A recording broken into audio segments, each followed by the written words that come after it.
Okay guys, इस video में हम दोहा शंद पढ़ेंगे, समझेंगे कि दोहा शंद क्या होता है।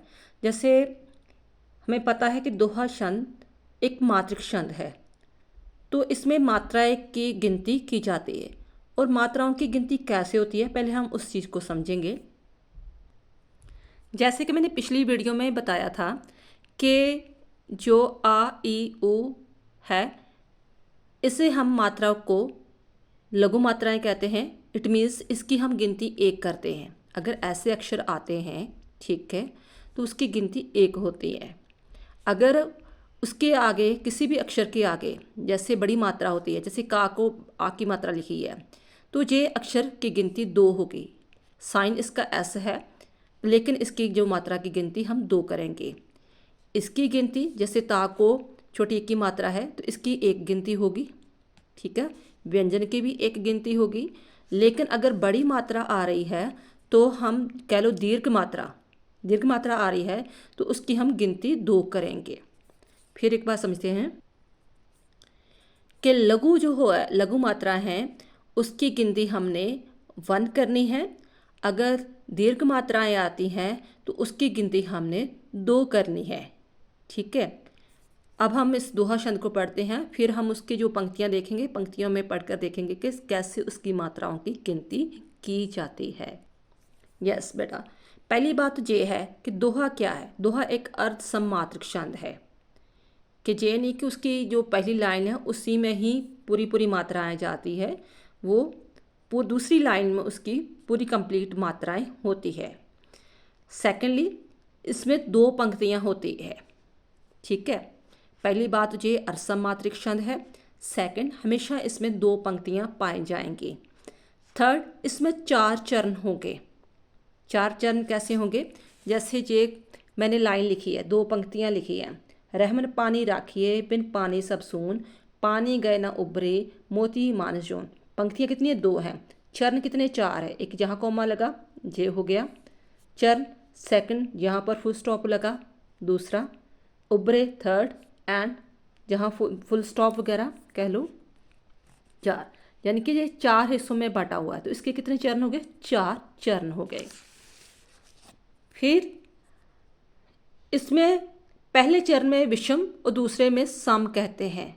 विषम यानी कि जो पहला चरण होता है, जो जैसे जहाँ तक कॉमा लगा, इसे विषम कहेंगे, और दूसरा सम कहलाएगा। क्योंकि तुकांत मेल किसका हो रहा है? सून चून। इसका तो नहीं तुकांत मेल हो रहा है राखिए उबरे, इसका तुकांत मेल हो रहा है सून चून, ठीक है।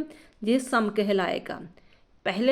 पहला और तीसरा, ये हो गया पहला, ये दूसरा, ये तीसरा, ये चौथा, ठीक है।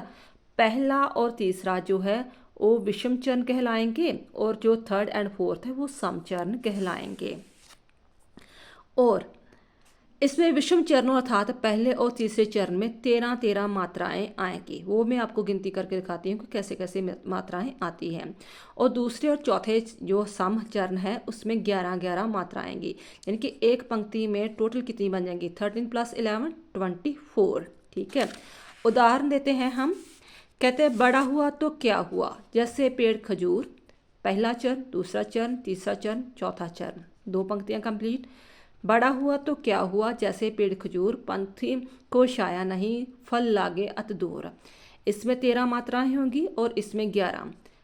ऐसे में 13 मात्राएं और इसमें 11, यानी कि टोटल इसमें होगी 24, इसकी भी 24।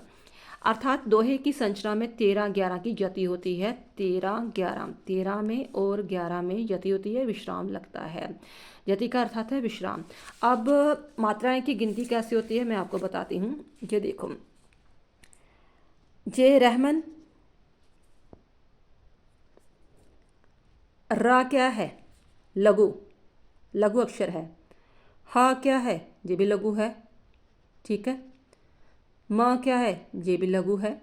ना क्या है? ये भी लघु है। लघु मीन्स जो छोटा अक्षर है, बड़ी मात्रा नहीं है इसमें।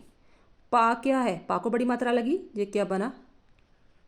एस का संकेत क्या था? कि ये दीर्घ स्वर है। ये लघु स्वर है, ये दीर्घ स्वर है। नी बड़ी की मात्रा, ये भी दीर्घ स्वर आ गया। अब देखो रा, रा फिर ये दीर्घ स्वर आ गया। खा, खा जो है छोटा है, ठीक है। ए बड़ा है। अब काउंट करके देखो कि सचमुच में 13 मात्रा बनती है। 1 2 3 4, इसे क्या काउंट करना था? 2। ठीक है, एस का मतलब दीर्घ स्वर का मतलब 2। ये भी 2 हो गए, ये भी 2, ये भी 2। वो दोबारा काउंट करते हैं।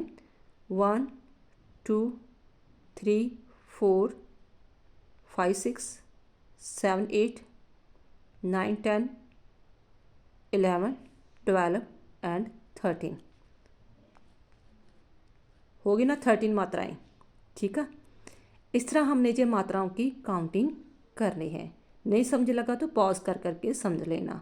दोबारा रिपीट कर देती हूँ कि जहाँ लघु अक्षर आ रहा है या लघु मात्राएं लगी हैं उसे हमने काउंट 1 करना है। और जो दीर्घ अक्षर आ रहे हैं, बड़ी आ की मात्रा आ रही है, पा को बड़ी आ की मात्रा है, ना को बड़ी ई की मात्रा है, उसे हमने 2 अक्षर काउंट करने, 2 मात्राएं काउंट करनी है। तो फिर हमारी ये 13 बन जाएगी। आपने जस्ट तुक याद रखनी है, पंक्तियाँ याद रखनी है। अगर इस चीज़ की आपको समझ आ गई तो अपने आप ही ये काउंट कर सकोगे कि जहाँ सच में इसमें 13 है और इसमें 11 है। आई होप आपको ये चीज़ समझ में आ गई होगी। थैंक्स बेटा।